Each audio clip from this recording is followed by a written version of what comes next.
Oui, j'attendais vraiment le dire. Voici mes frères. J'espère vraiment que vous prenez très au sérieux ce que je vous dis. Hein. Parce que si tu échoues dans le mariage, hein, frère, tu vas regretter. Tu vas demander l'enlèvement de l'église.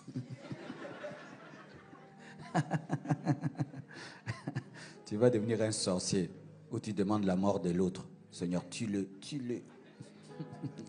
Ah oui, hein? Il y a des gens qui deviennent des sorciers. Oh Dieu, Dieu, tue-le.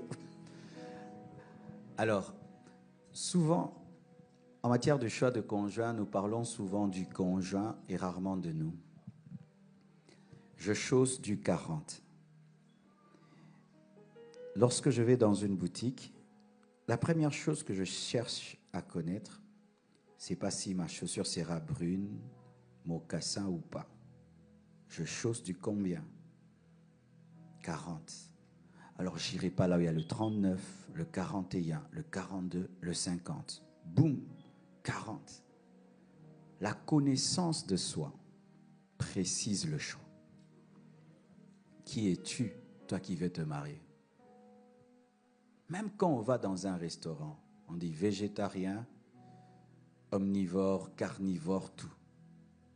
Quand tu sais que tu es végétarien, du coup, tout ce qui est viande, tu enlèves. Qui es-tu? Tu veux te marier. Qui es-tu? Tu chausses du combien?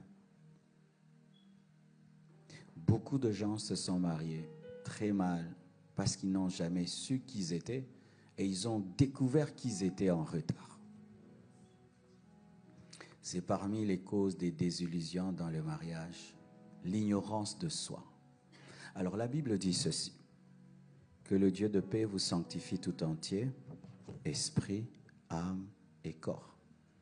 L'homme est un être tripartite, qui a un esprit, qui a une âme, un corps et qui habite une société et qui a une destinée. C'est ça l'homme. C'est un esprit, une âme, un corps qui vit dans une société et qui a une destinée. Alors, si tu ne connais pas ta destinée, comment tu veux te marier? Parce que on ne se fait accompagner que si on connaît la trajectoire de sa vie. Tu ne sais pas où tu vas. Pourquoi tu te maries? Parce que l'homme de ta vie, la femme de ta vie, c'est une aide semblable. Je vais t'aider sur base de quoi? Alors que tu ne sais pas ce que tu fais et ce que tu dois faire. C'est pourquoi il faut découvrir tout d'abord sa mission de vie avant de s'engager. Tu es appelé à influencer le monde entier. Mais tu te maries sans tenir compte de cela et tu épouses un mari qui a une petite vision. Tu vas être malheureuse. Il te tirera toujours vers le bas, toujours vers le bas. Aussi, il y a des personnes qui sont physiques, d'autres qui sont psychiques, d'autres qui sont spirituelles et d'autres qui sont sociales.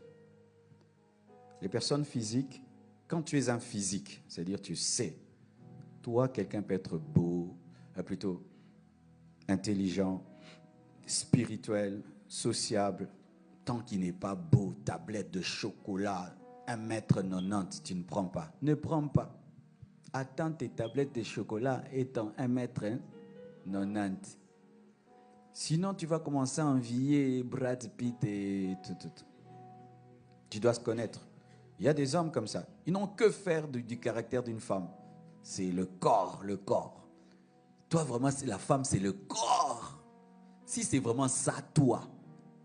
Pas que tu le fais par suivisme. Toi, tu es comme ça. Une femme, pour toi, c'est le corps. Cherche une femme qui a le corps qui te plaît. N'ose pas te marier que spirituellement. Tu vas regretter. Mais d'autres, une femme peut être belle. Si elle n'est pas intelligente, il n'en a que faire. Un homme peut être beau. S'il n'est pas intelligent, il n'en a que faire. Eux, c'est l'âme. Ce sont des psychiques ou des sapiophiles. Les hommes qui sont amoureux du cerveau des autres. N'ose pas te marier sur base du physique, sur base seulement de la spiritualité. Tiens compte de l'intelligence de l'autre, du cerveau de l'autre. C'est pourquoi il y a des gens, ils t'aiment tant que tu n'as pas parlé. Quand seulement tu commences à parler, oh. Parce que lui, c'est le cerveau. D'autres, tu peux être intelligent, tu peux être beau, mais si tu n'es pas spirituel, tu ne dis jamais, oh, le Saint-Esprit. Alors que je priais, alors que je lisais ma Bible, tout d'un coup, et ils sont amoureux des gens comme ça. Si tu es intelligent, beau, mais tu n'as pas ça, ne t'épouse pas. Cherche. Donc, alors que je priais. Mais il y a d'autres. Tu peux être spirituel, intelligent, beau. Si tu n'aimes pas sa maman, tu n'aimes pas ses amis, tu n'aimes pas ses frères et sœurs, et ils sont sociaux. Ils aiment toujours vivre entourés des gens. Leur bonheur, c'est quand les autres sont heureux. Si toi, c'est ça, toi, tu es un social. Alors, choisis quelqu'un qui est social comme toi. Sociable, hein? C'est ça, sociable. Et aussi, si tu as une grande destinée, choisis quelqu'un qui va t'accompagner dans cette grande destinée. Connais-toi toi-même. Que Dieu vous bénisse.